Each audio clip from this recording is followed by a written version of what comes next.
ناظرین کرام، جس طرح میں نے آج یہ اسم مبارک کی تفصیل اور تشریح میں پڑھا ہے آپ کے سامنے کہ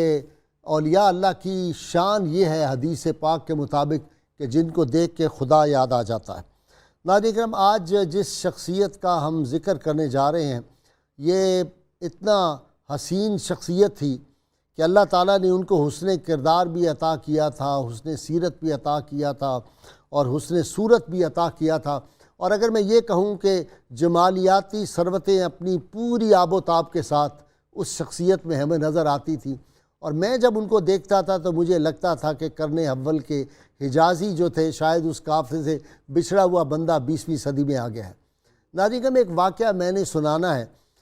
لندن یونیورسٹی کے ایک بڑے سینئر پروفیسر سائیکالوجی کے ہمارے پیر بھائی تھے، پہلے وہ انگریز تھے بعد میں مسلمان ہو گئے، نکولس بیٹی۔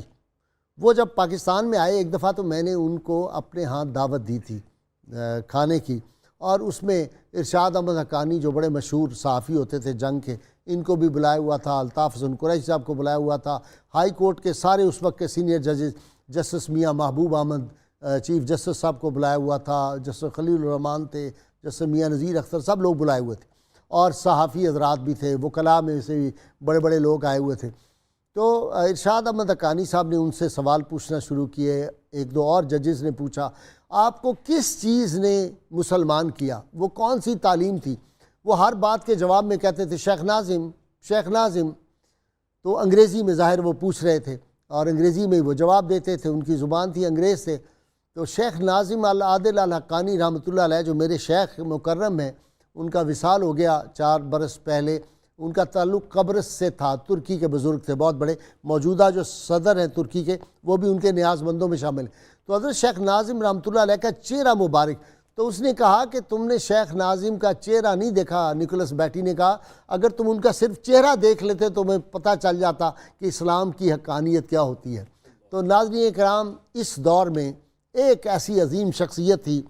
ضیاء الامت حضرت جسٹس پیر محمد کرم شاہ آل عزیز رحمۃ اللہ علیہ۔ ناظرین کرام، حضرت جسٹس پیر محمد کرم شاہ رحمۃ اللہ علیہ سے میرا 50 برس نیاز مندی کا رشتہ رہا، اور میں یہ دعوے سے کہتا ہوں کہ ان کی اولاد بھی ان سے شاید اس طرح بے تکلفی سے باتیں نہیں کر سکتی تھی، ان کے شاگرد نہیں کر سکتے جس طرح میں کرتا تھا، اور مجھ پہ ان کی بے پناہ شفقتیں تھیں۔ کبھی یوں لگتا تھا جب وہ گفتگو کر رہے ہوتے تھے تو شبنمی انداز میں گفتگو کرتے تھے، اور لگتا تھا کہ شہد کے قطرے جو ہیں وہ ہمارے کانوں کے ذریعے ہمارے قلوب پہ ٹپک رہے ہیں۔ ناظرین کرام، ایسے لگتا تھا خواجہ نظام پاک کی روح ان کے اندر آ گئی ہے، اور جب ناموس رسالت کی بات آتی تھی، دینی غیرت کی بات آتی تھی، عشق رسول کی بات آتی تھی، تو لگتا تھا کہ فاروقی مزاج میں وہ ڈھل گئے ہیں۔ اس وقت فاروق اعظم رحمۃ اللہ علیہ کا تصرف براہ راست ان کو نصیب ہو رہا ہے، اور یہی وجہ ہے کہ ضیاء القرآن جو بہت با کمال تفسیر تھی، جس پہ میں نے ایک دفعہ تبصرہ کرتے ہوئے کہا حضرت اگر آج مولانا ابوالکلام آزاد زندہ ہوتے تو آپ کے ہاتھوں کو آ کے بوسہ دیتا ضیاء القرآن پڑھ کے۔ یہ ایسی 5 جلدوں میں آپ نے تفسیر، اور کیسی خوبصورت زبان، علمی مقام تو اس تفسیر کا تھا ہی تھا، بڑی ان میں انکساری تھی۔ کبھی کبھی میں دلچسپی کے انداز میں ان سے کہہ دیتا پیر صاحب آپ کتب زمان ہیں، آپ وقت کے کتب ہیں، تو کہتے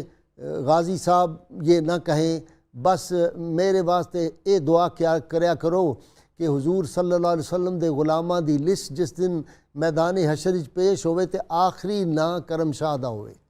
ناظرین کرام، یہ عجز اور انکساری میں نے ان میں دیکھی، لیکن جب ختم نبوت کی تحریک چل رہی تھی، نظام مصطفیٰ کی تحریک چل رہی تھی، تو آپ کو پتہ ہوگا جن حضرات نے ضیاء القرآن پڑھی ہے کہ اس کے بعض حصے جیل میں لکھے گئے تھے۔ پیر محمد کرم شاہ صاحب نے ضیاء النبی لکھی، اس کی وجہ تسمیہ کیا تھی، کیوں وہ تفسیر لکھی تھی، مجھے خود بتایا کہ میں اے کے بروہی جو مشہور ہمارے وکیل اٹارنی جنرل رہے، پاکستان کے وزیر قانون بھی رہے، وہ سفر کر رہے تھے، کہتے ہیں اسلام آباد سے کراچی کا، تو راستے میں مجھے اے کے بروہی صاحب نے کہا حضرت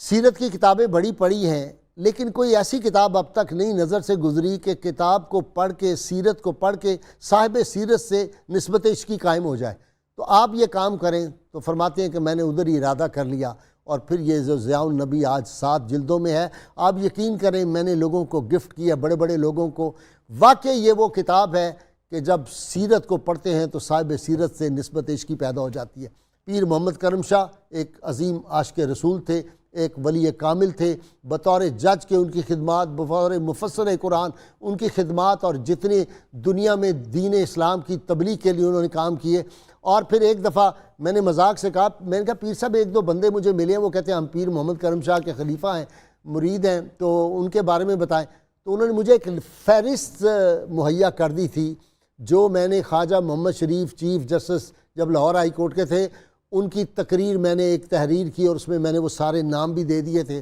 تو امین الحسنات مجھے ہنس کے کہنے لگے کہ آپ نے جو آج کل ہمارے وزیر مملکت ہیں، انہوں نے کہا آپ نے راستہ لوگوں کا بند کر دیا، کچھ 2 نمبر لوگ اپنا نام چلا سکتے تھے لیکن آپ نے تو پوری فہرستی اس میں لکھ دی ہے۔ فرمانے لگے نذیر غازی میں نے 18 آدمیوں کو خلافت دی ہے، ان سب کو آپ کانٹے کے تول جا کے تول کے دیکھ لو، کسی میں ایک بال برابر فرق نہیں آئے گا۔ میں ایسے خلافتیں نہیں بانٹتا لوگوں کی کسی دنیاوی غرض اور لالچ کے لیے۔ ناظرین کرام، میرا انٹرو لمبا ہو گیا لیکن 50